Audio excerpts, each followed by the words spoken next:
Hey everyone, welcome to the AI Amigo show. My name is James Garza. I'm here with my good friend Jin Chow and my other good friend Bryan Clancy. Welcome, Bryan. Thank you, James. Thank you, Jin Chao, for having me. That's fantastic No to be problem. here. No problem. I Well, think it before we was get started here, we just want to point out that we are sponsored by Tequila AI. It takes a while to get used to, Bryan. You know, like point to Tequila AI, Bryan. What side of your shoulder is it on? Let's see if you get it on the first go. you can ask a guest to do that. That's I a just forced did. advertisement. I just did, but did you notice he's not pointing? He's thinking about it for a second.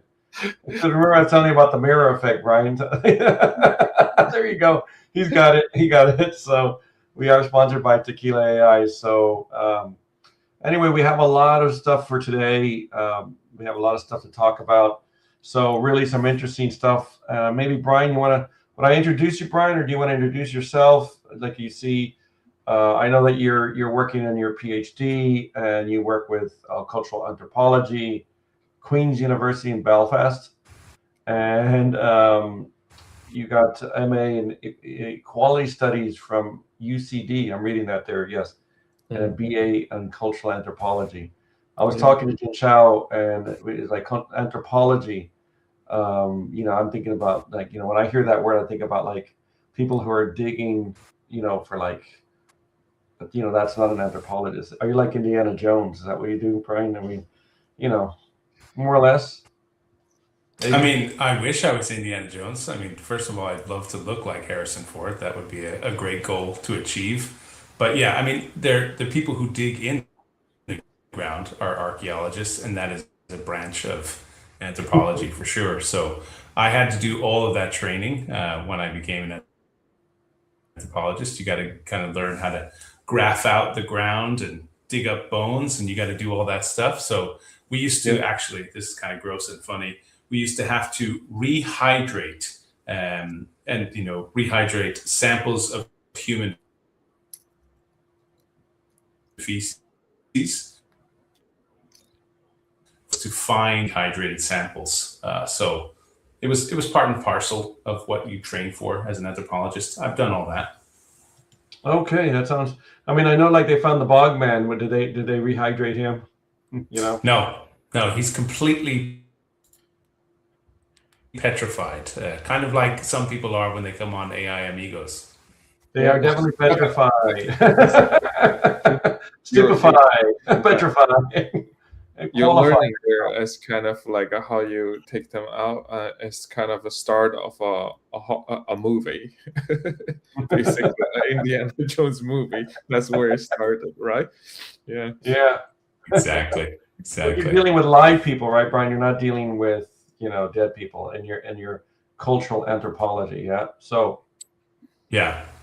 so No, I mean my field, like just to be specific about it, like I study non-exotic tribes. So cultural anthropologists study the behaviors of people in groups. And so non-exotic tribes are, you don't have to go far afield, to all the way to Beijing or to, Mexico City. You can study tribes all around you. So I belong to the Irish tribe. It's a very unique and strange group of people. And so what are the behaviors of non-exotic tribes? And currently, I've been studying software as salespeople for the last 8 years. So it's an incredible journey to this non-exotic tribe. well, that's definitely a very unusual tribe, to say the least, Bryan. But today our topic of AI Amigo show, we're going to talk about AI, and I know when we talk about the culture of AI, what does the culture of AI actually mean? What do you think, Bryan? So culture breaks down in a very simple way to three things. It's what you say, it's what you do, and it's what you believe. So right now we're in this period of AI culture where we're all talking about it, right? Mm-hmm. Everybody's saying everything, and a smaller population of people are using AI. So that's what they do. They're turning sort of behaviors that they say into habits. So you're getting into habitual behavior about what AI is doing. And eventually we'll form, after we kind of have habits formed about, hey, we talk about AI, we use AI, and now what do we believe AI is capable of? And that's the tipping point for a cultural shift that we're talking about today. With a billion users, And what people are talking about has now become more like actions. We're starting to optimize work streams and think about how we're using it in our daily lives. But now the question is, will it take hold in belief? Do people fundamentally believe things about AI? And you can compare that to human culture, where fundamentally there are cultural taboos like cannibalism, right? So will it move into a stage where people have a taboo against AI and feel like, I don't want to touch it, I don't want anything to do with that? Or what kind of adoption will it look like when it becomes a belief that AI is here for the good? And we're starting to see that cultural transformation take shape in different ways in what people believe about AI.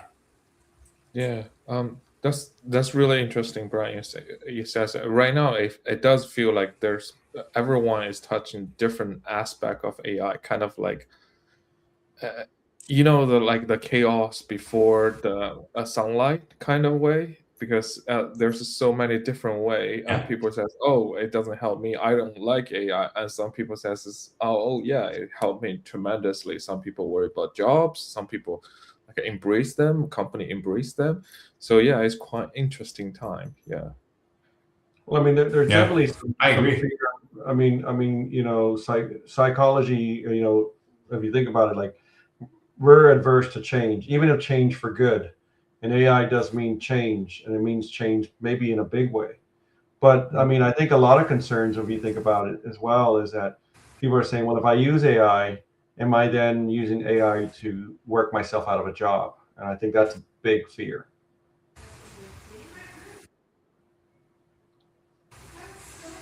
Yeah, and I mean, I think you nailed it in terms of where certain things are with fear, right? I mean, if we're talking about cultural shifts, Luddites, for example, hated technology, and that had everything to do with sort of the industrialization and where people changed, right? But constantly, cultural shifts are based on fear initially. Nobody just says, "Oh, I can't wait for this cultural shift to happen," right? Mhm. It's very much putting people in an uncomfortable place. And I think what's really interesting is, for the first time, and this is my opinion from technology, is you have a lot more participation in this cultural transformation than you think, right? And you can associate that with, like, what Amazon did, to sort of what it was originally books, and then it started sending you packages, and now it's sending you things within the hour, within the day, right? Well, we know what happens in China, and the sort of different apps that do similar things, and the expectation is the transformation is instantaneous, right? Mhm. So now we're in a culture where AI should be transforming instantaneously. It should be doing something right away. And so that fear of what could change, and the idea that we're all going to be left behind. I mean, Netflix has changed the way we watch, television. YouTube has changed the way we consume content, but none of that stuff is instantaneous, right? YouTube's been around for Yeah. 20 Yeah. years, so has Netflix. So we're at the cusp of the participation of this transformation that's far more collective. It's a global transformation that AI is happening. But the idea that it's going to be accelerated somehow, and we're going to somehow just all be left behind and have no jobs and no work, is a little Yeah. bit exaggerated, because these transformations take a lot of time. Well, I Yeah. mean, the AI transformation has been very quick. Would you not agree? I mean, in regards to, like, if you look at the Industrial Revolution or any other times in human change where things have changed, where AI, I mean, we talk about like Moore's law, right? Like every 2 years things double, particularly in hardware.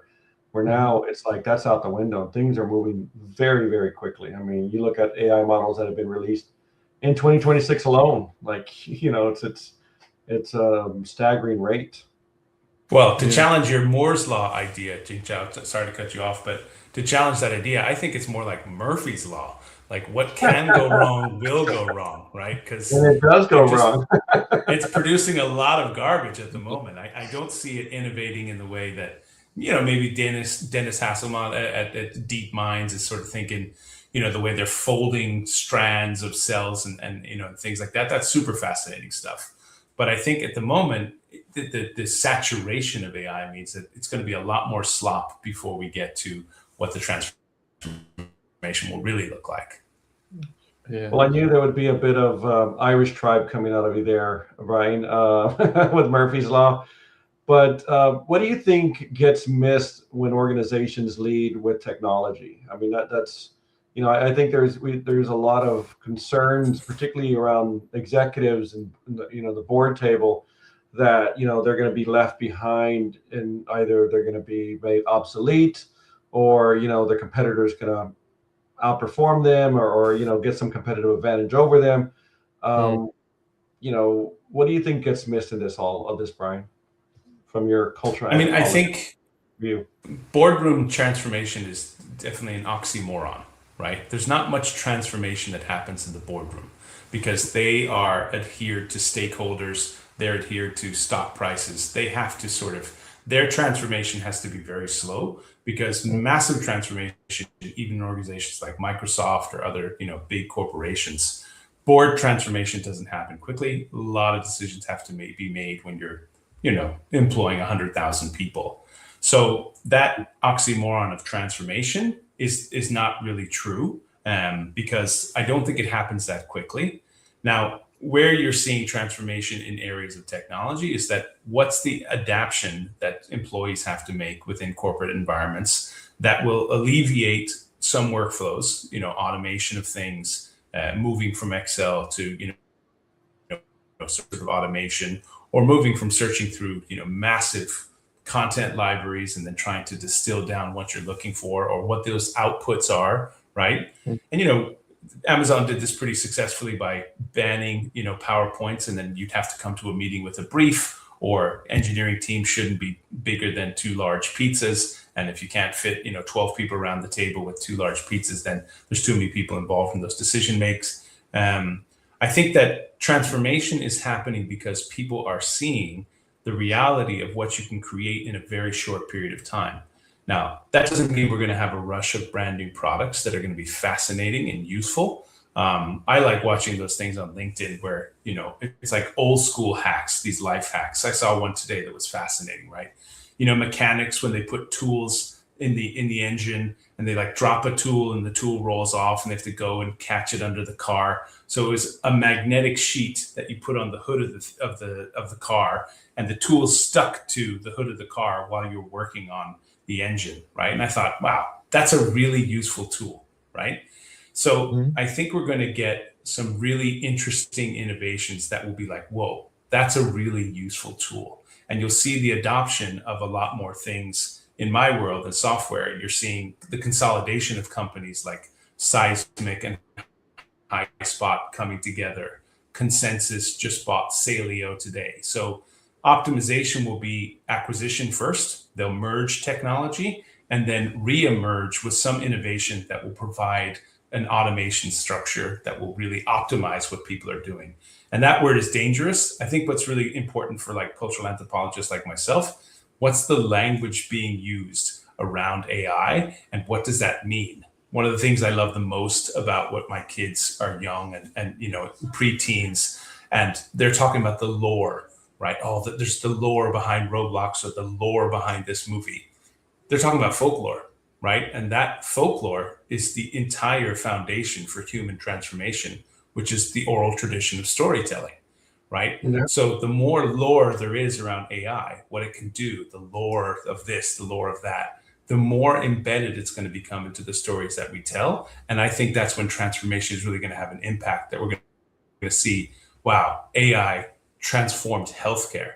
Who wouldn't love that to happen, right? And we'd love to see the optimization of patient records and how we're treated and how medicine is proactive, not reactive. That would be amazing for everybody. And that would improve quality of life beyond any use of Excel or spreadsheets that we need to optimize those kind of things. So my hope is that, yeah, but my hope is that it transforms a lot more than just simple Excel, right? Yeah, I mean, I think the difference about AI, like just call some of the points you're saying early on, that is like a second like the revolution is about like a steam machines and all that, but people are knowing it's just one specific area more or less. But like AI is giving you a possibility of all the areas.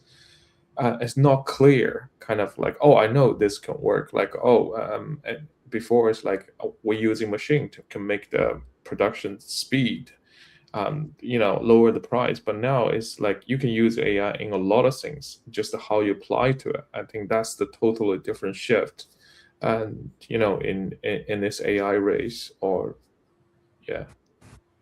Well, I mean, like Well, what's interesting. Go ahead, Brian. it's interesting you said race, right? So again, what I focus on as a cultural anthropologist, like the language, not from a linguistics point of view, but like what are we using the words that encompass what's happening? So, optimization, transformation, the race for AI, race to what? What are we running towards, right? And I think that's really cool to think about. Like, okay, we've got these incredible language learning models. They're doing this cool stuff. To your point, prices are going to plummet on some things, but then other things like energy, which it's Yeah. consuming a lot of. I mean, in Ireland, specifically, we have a huge problem with these data centers who on track to consume the entire power grid. Like what can we be thinking about that, right? And so I think people don't recognize how much computational power and energy goes into these models. At the moment, we're just sort of scratching the surface like we would a Google search. But really, the complex problems and the consumption of tokens and what that will mean for energy is really interesting. So I don't know if we're running towards something, but we're certainly getting a little bit of fatigued at how much you have to understand at what the models are doing and what that impact will be, in the near future. Well, there's definitely AI fatigue in regards to so many things coming out, and you're learning things, and it's just trying to keep up with all of that. But one of the things like Jinsha was saying there, what I thought was really would be good, like in particular areas, like when you look at the supply chain, if you look at when from farm to table, how much food is wasted simply because of logistics, and they can't get it right. And I think that's where AI could have a huge impact. And and I think it's something like 80% of the food that's produced is thrown away. So speaking of AI there, and from a anthropologist, what could AI be, Brian? This was to say, what is the anthropologist's vision of what AI could be? What do you think? Thinking of like bias, displacement, loss of trust. Did we lose you, Brian? Are you still there? Okay. Yeah. I mean, the possibilities are endless, right? I mean, that's the whole thing. Like to your point, like the exciting thing is that what is it going to change? Ultimately, it's going to change everything, right? I mean, as you said, farm to table, or the way we do things. I think we can't comprehend, what the impact is going to be in such a short period of time. I think the impact in application of things that we're seeing is incredible. But where I think we're probably not optimizing the use of AI and things like that is exactly to your point, the supply chain. We know how fragile supply chains are. We know how fragile, one strait, off the coast of Iran goes shut, and all of a sudden, the world is thinking we might not be flying this summer. So those kind of things where we're going to see, air traffic controllers. I mean, when are we going to hand the reins over to a supercomputer that can do that? Because that's one of the most stressful jobs in the world, right? The way that they manage traffic, and they're more stressed out than dentists, which is also a stressful environment. So when is dentists going to be replaced with AI, or lawyers? That classic joke of what do you call 100 lawyers at the bottom of the sea? A good start. Right. So, I mean, when we think about how we're going to optimize, hopefully there's no lawyers listening right now, Brian.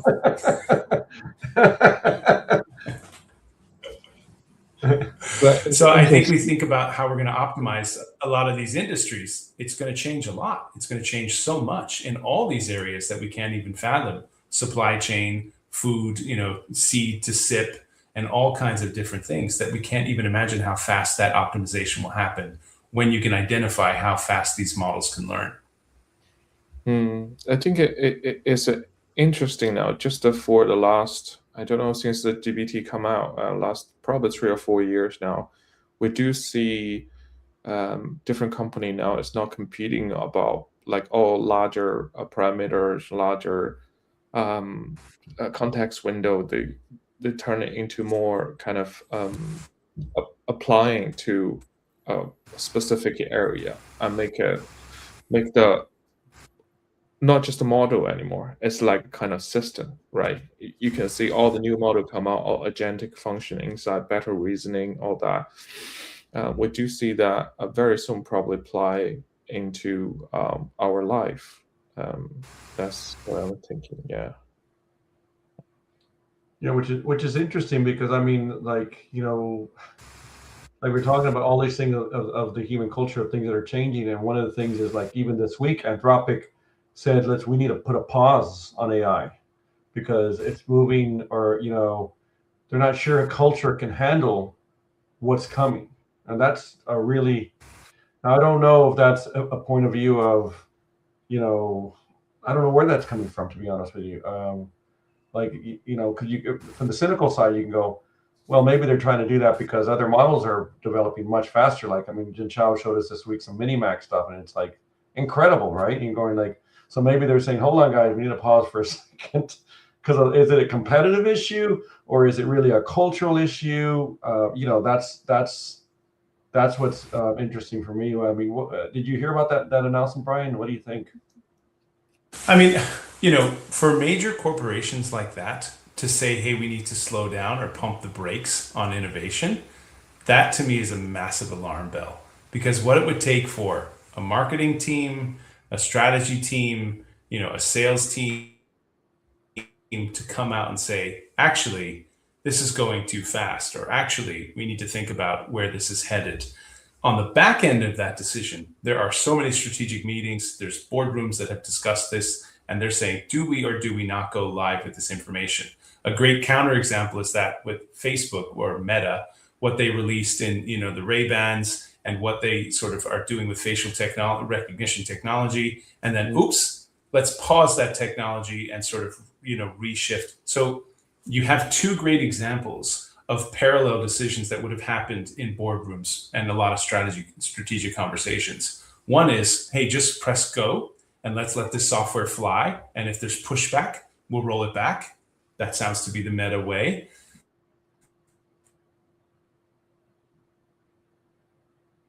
Or, I think we might be right. hey, actually, this is going too fast. We need to announce to the public. I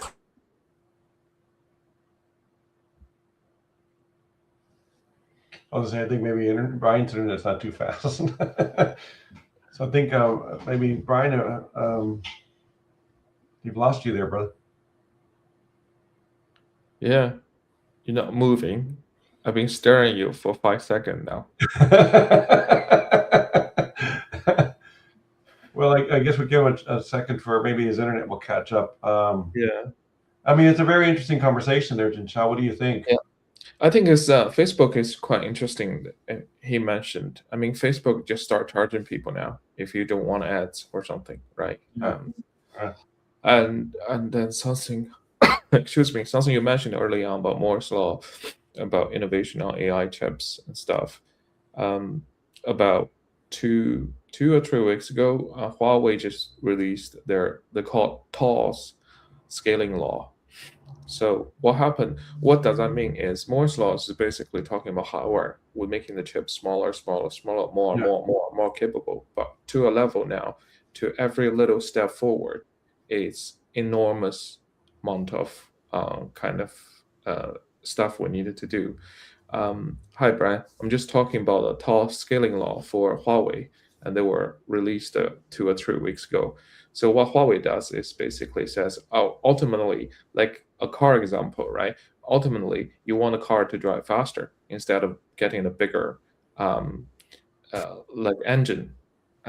TOS scaling law is basically, what about other components? How can we connect them better? How can we make them faster instead of making the chip smaller all the time?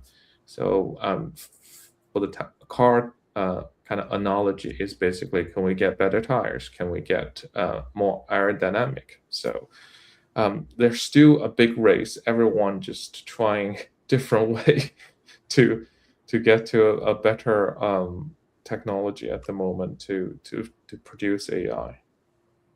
Yeah, well, I mean, it's even like with the like the M3 chips, and now they're coming out where they're connected to the CPU with a GPU, and that memory is all built in together, you know, which is it's making things much faster from a compute cycle. Mhm. But sorry, Brian, you were talking about Meta, and then Meta. I think they threw you off my show. And then Zuckerberg killed my feed, right? So I think that's what happened, right? Yeah, and they let you I back in. started Thank speaking negatively about Meta immediately, right? There was something that flew through my window and hit me in the neck, right? Yeah, So, the AI just like delete. oh goodness, yeah, I might try and join on my phone because I don't know what's going on with my internet. I think Mark is definitely hacking me, so I'll be right back. Just you guys keep the conversation going. Okay. All right. Well, we'll switch to the news. We've Yeah. got some news that's coming out, and we were just talking about this before the show. Really big news that happened yesterday, which was, Claude's Mythos. They've come out with Fable 5. Mhm. So from now, if you subscribe to Claude, from now to the 22nd of June, you'll be able to use Fable 5, Yeah. and it And burns through your usage like crazy. yeah, and then I think just the context of this, that's the one we talk about. That's the model we talked about 2 3 weeks ago. All the big companies signed up to the Glasswing project. They got this kind of model, and if you try this model, they were saying there's some guardrails inside you can't use for security or something like that. It would defer you to the other cloud model. So yeah. Well, I mean, one of the things is like, within is using neural networks inside the LLMs, and Mhm. there's a layer inside there. I was reading about this, so you know how they have different layers, but there's a layer that goes through, and apparently, if you remove that layer, which is like the safeguards, you can Mhm. actually, so when you use AI, I mean, it was one you were telling me today, Jin Chao. Well, I mean, there's certain ones that you could ask the AI, like, how do I do this or how do I do that, and it won't let you do it because of the safeguards that are there because they're meant. But if you No, take the layer out, yeah. you can then now do all the things you're not supposed to. Like, how can I, Mhm. make fake credit card numbers, or how can I do whatever, some nefarious things, bad actor stuff that you can do. Yeah. It's funny you mentioned a token quickly. I assume this model is to a point. It's not just a model anymore. It's more complex system Yeah. of a model because if you ever really used a kind of agentic system, you spread out 6 or 7 agents to do the work, right? One day I burnt 228 million tokens. That's what happened, because those Look at Brian's face. yeah, those are really fast, because there's a consensus to be made when you orchestration those agents, and Yeah. those are tokens as well. So you're literally using your token 6 times in one go, plus the communication between them as well. So it's Just really burning. Yeah. Well, I mean, the thing is, I know that there is it the Opus, or which is the latest model that they have. It's the Opus, yeah. So Opus. So basically, we already know Opus uses lots and lots of tokens or usage, but apparently this is going to use twice as much as Opus. Okay. So let's see here. Look at here. This is my friend Michael Gabriel. He said other AI news, the use is actually shifting towards formalizing AI regulation through a combination of executive actions and legislative proposals. That's they've been talking about that for a while, haven't they? We talked about that in another show some time back, because I know that we have the EU AI Act, but there was some stuff coming from the White House, particularly in regards to concerns about releasing models before everyone's ready for it. And I think Mark Zuckerberg and talking to Mark Zuckerberg, Brian. I don't want you to get. I hope I don't get cut off now. And Elon Musk. Apparently, they called to the White House and spoke to the president, and then that got removed. So it'll be interesting how that all works out. Yeah, it doesn't matter who you're sponsored by, you still got kicked off by those big guys. So, Brian, anything to add there? You are muted, by the way. So just. I mean, I think that, Jin Chao's use of tokens is absolutely disgusting, right? So, I think I have a friend who he has a shower with 5 shower heads, And Yeah. he says every time he takes a shower, he feels like he's draining the Pacific Ocean. And I feel like that comment is now replaced by Jin Chao's token usage. So, You have to.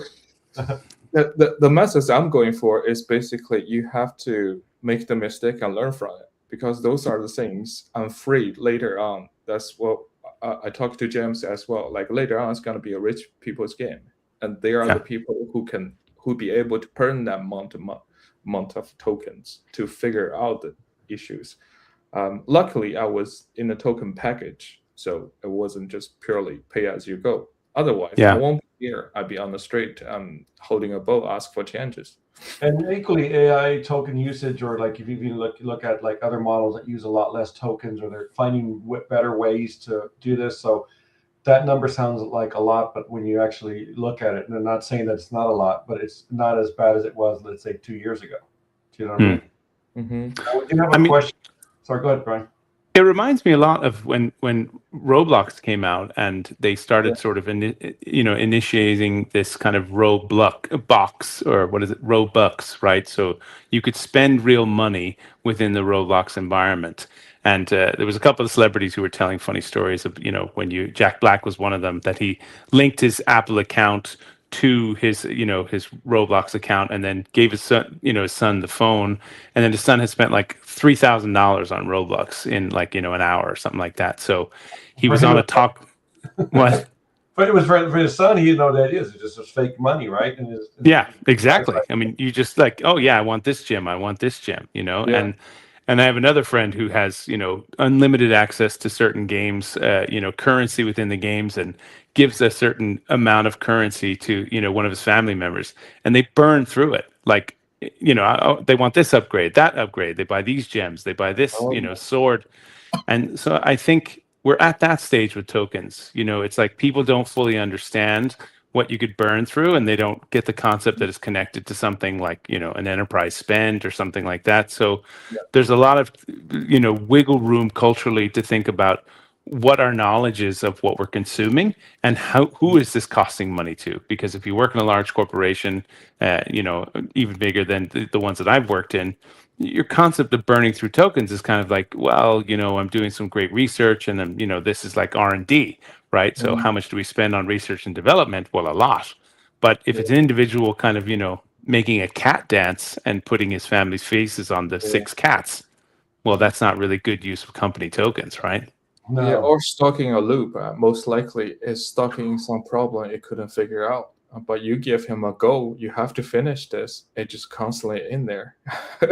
Yeah. Exactly.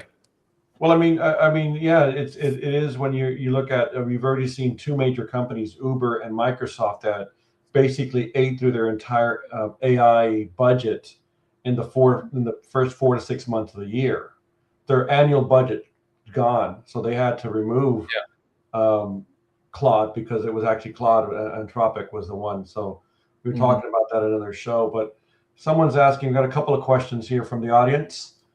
Question here from Ive. I'm not sure if I'm pronouncing that right, but opinion on the danger of AI spoken before by the godfather of AI, Mr. Jeffrey Hinton. Mm-hmm. I know he's given out some warnings and things like that. What do you think about the danger? I mean, we're talking about AI, but we've not really talked about dangers. I mean, I guess. I mean, we are in regards to like bad actors, or some nefarious use of it. I mean, I know that already, at least here in Ireland. I don't know about the rest of the world, but for example, someone was arrested for child pornography that was created by AI. And that's a real concern, right? So, I mean, what do you think is going to be happening with the use of AI in a bad way? I guess. What do you think, or what Mr. Jeffrey Hinton said? I mean, I think what Jeffrey Hinton is talking about is absolutely accurate. Like, we need to think about what does the sort of guardrails that we're putting in place. Like, and exactly, if you apply what we're thinking on a cultural level to the use of tokens. So if there's no understanding of how we're burning through tokens, okay, well, let's apply that to the same dangers of, traffic on the World Wide Web, right? So if you think about how much traffic goes into pornography and how much is consumed on, illicit sites or the dark web, Of course there's dangers, right? Of course there's dangers. And, we're living in an age where there's more human trafficking than there was at the height of, the slave trade. So Yeah. where you think about the dangers of AI, I mean, it's absolutely exponentially uncapped, right? Because if you think about how you can use these things nefariously, and pornography is an easy target, I think his comments were more targeted to the people that are running these large corporations, right? So people without senior advisors, and not to be beating on Zuckerberg or Sam Altman for OpenAI, but I think that these are people who live in an age where innovation is the only fuel. And so if you're not innovating, you're going to die, which is absolutely not true. We need oxygen to live, not innovation. And so breathing oxygen is far more important than innovating in a dangerous space. So I think what he was trying to say is pour a little water on the fire of the desperation to innovate at the cost of anything. And that is dangerous when you think that you need to create an iteration of something that's already getting better, but probably not the best. And, since I'm taking shots at large corporations, I mean, do we really need an iPhone 17? Do we need an iPhone 20? I mean, how many iterations of this incredible machine do you need? And if that was put under the pretenses of the dangers of AI or the abuse or exploitation of workers in China making them, well, no, I don't want, this apparatus to exploit people and contribute to, child labor. So I think those comments are accurate. I think that we definitely need to sort of follow up on what AI is accelerating and what AI is exploiting. And there is no doubt that it is going to exploit the power grid of many countries in the future at dangerous levels, and I've mentioned Ireland already in the consumption of the full power grid, but I think we can't comprehend at what way we'll be using it if we, for example, to go back to the examples we talked about, if we automate all air traffic control and then that system is hacked and planes fall out of the sky, like we were told many years ago for people in the audience that are old enough to remember Y2K, that's dangerous. And that's the dangers I think he's referring to. Well, equally, I mean, I think I like thinking of your idea there, Brian, and just expanding on that, on the air traffic controllers. Like if, let's say it's not a human hack, let's say, for example, and there's an airplane crash, who's responsible then? Exactly right. And then your AI will tell you, oops. Yeah, that's it. That's it, basically. So here's the next question there, and from my friend Gabriel.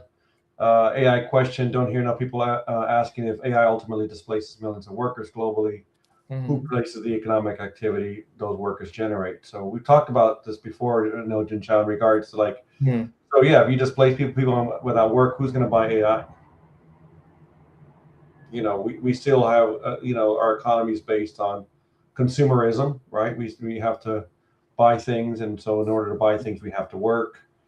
I think this whole displacement thing, I think going back to the fears of Mr. Hinton and concerns. I mean, if you hit, I know you hit a certain level of unemployment, there is some really major concerns from like the populist revolution. I mean, this has been studied many times. This is not James Garza's opinion. This is I think I seen some like a podcast on YouTube before was talking about the number. It's like if US hit 15% unemployment rate, the whole thing would just go shebang. And it's just because the people, when you have people pay taxes, and those machines AI, you don't pay taxes, you probably still write off some cost of that for your taxes.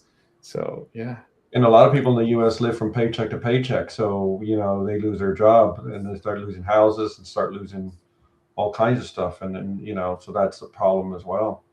Or if we catastrophically leverage the power grid and then the power goes out, not much need for AI if there's no power, So I think that it's really important to think about, sure, it'll replace a lot of jobs, and there's a lot of conversation about that already, but if we crash the grid and and bankrupt the system in terms of the way power works, it's going to be a whole different conversation about what AI will be used to generate. Well, I mean, there's a lot there. I think maybe we should end on a positive note because it's not all doom and gloom. But yes, there's definitely two sides to the same coin, right? I mean, and this is these are things that need to be discussed. They're things that need to be worked out, definitely. But we're seeing uplifts of AI. I mean, I think in Claude they were saying that they were looking at their engineers and they're doing 8 times more than they were 2 years ago. I mean, that's exactly it. I think that people, to the point that I made before, we're talking about AI, so that's the cultural shift of what we say. We're using it at the surface level, that's the actions that we're taking. It's becoming a habitual behavior.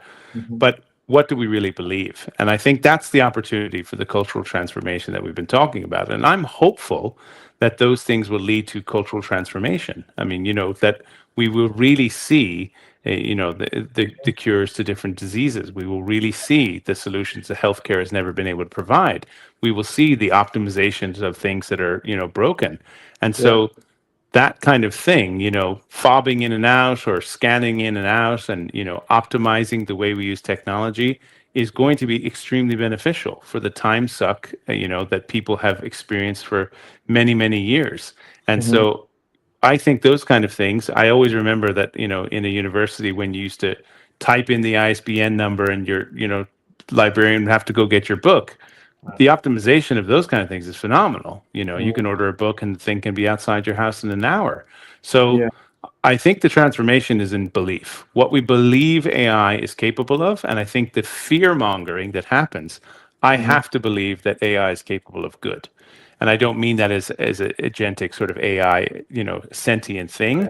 I think that we have to start leveraging AI for the benefit of all humanity because it's humans who created it. And therefore we should really create the benefits that was designed, or at least at the, the initiation of that idea, in saving time and stopping injuries and accidents all over the world. So I wouldn't be fearful. I think I'm hopeful of this transformation. It's just, what do we really believe we can do in such a short period of time? I think it's limitless, but we just need to lean in away from the fear and into the hope that this could transform human society for the best. Well, I think one other part of it, as you're talking there, Bryan, is just thinking of the other side of that conversation is like, okay, so if you, as your work, to produce even twice as much work in the same time, how do we, so this is the tendency, right? So rather than say, okay, I want some time back, so I want some less time to work because I can complete my work in the time. And then now what's happening is like employers saying, okay, well, this is what you produced on a weekly basis 2 years ago. Now you can do this with AI. So we want you to go up to here and going, well, so it's making us more, do more and work harder and, not allowing us. I think at the end of the day, we should be able to reclaim some of that time back in some way. This discussion needs to be discussed, not by us, always people higher than us, maybe the Zuckerbergs and the Sam Altmans. But you know what I mean? You see what I'm saying? Because I mean, I remember when the internet and all of that stuff, and they were saying that all this stuff was going to make our life simpler and easier. And is our life simpler? Is our life easier? And this is what AI is supposed to do. Is it going to be simpler? Is it going to be easier? Or is it just another gimmick, or gimmick in regards to take our time? It is simpler, but it's exhausting, to be honest.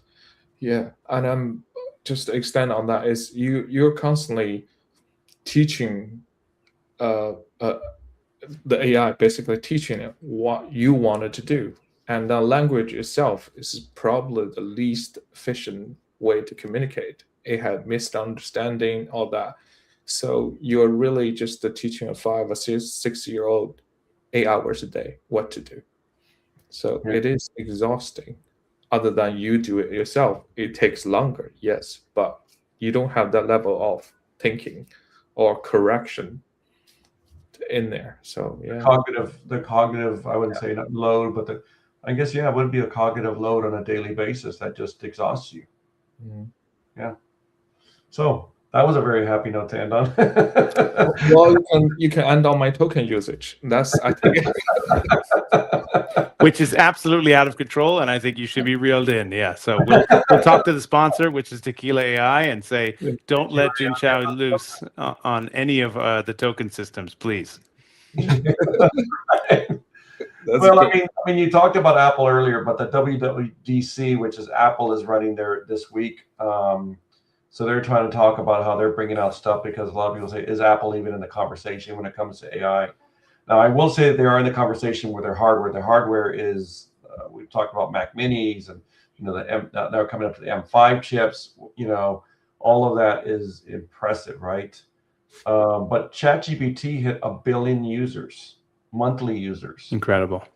Yeah. And they did that. I mean, funny enough, that would make Zuckerberg cry, right? I mean, how long did Facebook or the Facebook take to get to a certain tipping point? I mean, I think it's incredible. I think that collective, what we used to call critical mass, that if you have enough people doing something, it's going to change. And I do think that this usage of AI is definitely a critical mass. What this tipping point is a foundational switch in the way that it's here to stay. This isn't disappearing. Yeah, I think people should careful with using OpenAI just for the private stuff and data, and right from the court cases, and we see it's very business OpenAI side, so they could use that. Yeah. Well, I mean, yeah, you're right. I mean, as far as when they just gone and how they grew, and you think about how long it took, like you said, Facebook to get that many users, and as well, because they're growing and they were the first ones out. If you think about 4 years ago, you would have, who's ChatGPT? What's that? You would have never heard of it. And now it's they're talking about it going, its IPO and being worth $1 trillion. You know what I mean? This is crazy stuff. So yeah. So that's all we have for the show today. I want to thank everyone. It was a great show, Bryan. I really appreciate you being here. It was really good to have the back and forth. And again, thank you to the audience for the conversation. Really appreciate the feedback.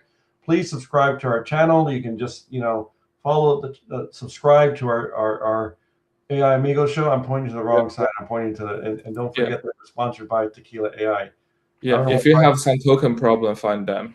Yes. That's right. Yeah, don't let Jinchao lose on your tokens. That's the moral of the story. All right, guys. We'll see you guys, and see you guys next week. Thanks, everybody. Have a great day.